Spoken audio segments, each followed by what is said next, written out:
Joseph Taylor was born 4 June 1825 near Richardsville, Kentucky, to William Warren Taylor and Elizabeth Patrick. In 1830, Joseph's family migrated to Monroe County, Missouri, where they bought 640 acres near Fishing River. Their land was occupied by Zion's camp soldiers in 1834. After members of the camp held church meetings on this land, Joseph's father, William, was baptized in the Church of Jesus Christ of Latter-day Saints. The rest of the family soon followed him into the waters of baptism, with young Joseph being baptized in 1836 by G. Burkitt.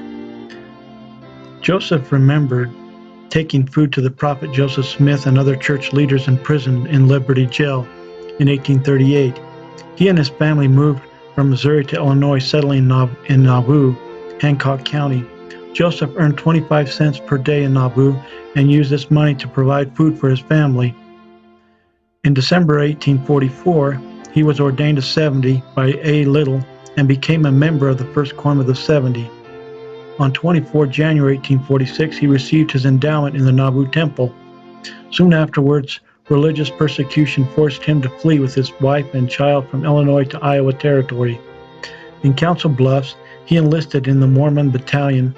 At the time of his enlistment, Joseph was 6 foot tall, having a dark complexion, dark hair, and blue eyes. He marched with the battalion from Council Bluffs to Ciudad de Los Angeles. From October 1846 through March 1847, he served as a battalion teamster. In April 1847, he was assigned to work on the fortification in California, but was reassigned by the 10th Military Department, Order No. 12, to be a bodyguard for General Kearny muster roll. He escorted the general from California to Fort Leavenworth, where he was officially discharged. From 1847 to 1850, Joseph resided in Iowa with his family before beginning the westward trek with James Lake Company in 1850. They arrived in the Salt Lake Valley on 5 September 1850. They settled in Kaysville, Weber County, where by late 1850 they had accumulated a real wealth of $100 through farming. In April 1852, his wife Mary Moore died in childbirth. 3 months later, Joseph was married to Jane Lake by Truman Shirtliff. He moved his family to West Harrisville, where he served in the branch presidency of Harrisville Branch. Joseph supported his family by working as a water master of Harrisville for many years. On July 14, 1857, he consecrated his property to the Church for the United Order. Although his lands were never called for by the church leaders, his obedience was evident. He was a member of the 53rd Quorum of the 70. During the Utah War, Joseph and a companion were taken prisoners by the United States Army at Fort Bridger. They were starved, poisoned, and almost smothered when the Army built a smoking fire in their tent. They escaped being killed by hollowing out small holes in the ground large enough for the nose and mouth and holding their hands closely about their faces as they breathed outside air. The smoke injured Joseph's eyes, and he was unable to read for 10 years.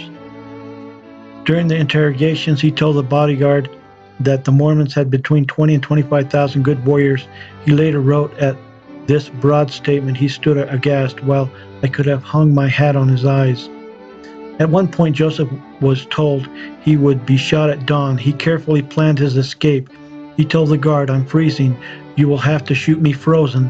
I won't last for sunup. The least you could do is let me make a fire."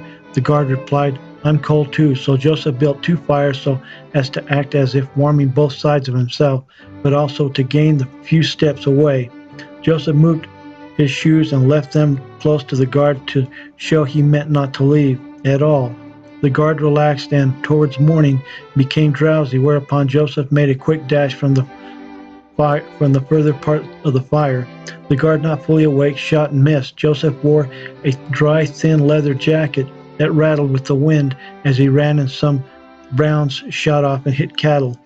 The jacket noise made the cattle run. He ran with them as the guard shot the cattle around him. Escaping towards daylight, he fell from fatigue, and when he awoke, he found a pair of shoes by him and could not discover how they got there. As Joseph neared old age in 1893, it was concluded that he suffered from piles, rectal prolapses, hemorrhoids, and injured left arm, blindness, and injury to his right kidney, and was in fact totally disabled. By 1895, he owned 41 acres in Harrisville, on which 100 bushels of grain, 8 tons of hay, and 40 bushels of potatoes were annually produced. He also owned 2 horses and 2 cows. He had borrowed $150 to support himself, his invalid wife, and his 7-year-old grandson. He was unable to perform manual labor and was forced to hire help both in the house and on the farm. According to family tradition, his carefree appearance caused some amusement in Harrisville. Joseph presented rather an amusing sight as he attended church on Sunday afternoons in his old Far West meeting house. He tied a knot in each corner of a red bandana and put it over his head to keep the flies from capering over on his bald spot. Seated with the dignitaries, he made quite an impression on those who were in attendance. He held an ecclesiastical position of a patriarch at the time of his death, though he never gave a patriarchal blessing.